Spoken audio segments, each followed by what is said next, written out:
Welcome to the user guide overview of the business analysis. Click on the business analysis icon in the middle. Click on the company name.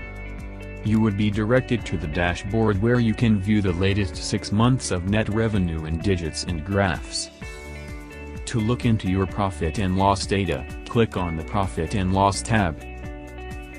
Next, to look into your actual figures, please click on the Actual checkbox, followed by the Add Plus button, at the left of the word Actual.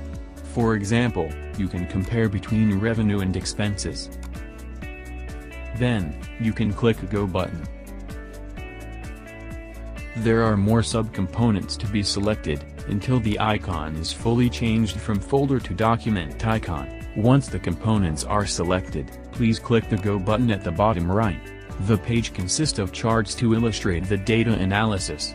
You can view the actual amount, as you scan through the bars over the cursor.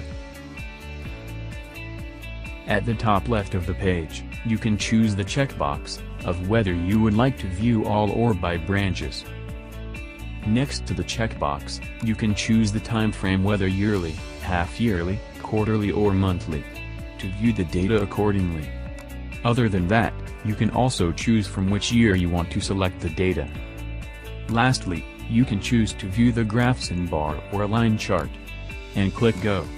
This is the result of your data. Next, in the Data Analysis button, you can download the data in Excel format, and also PDF forms.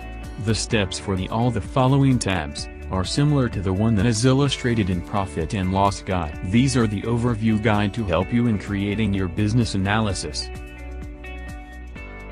Thank you for watching.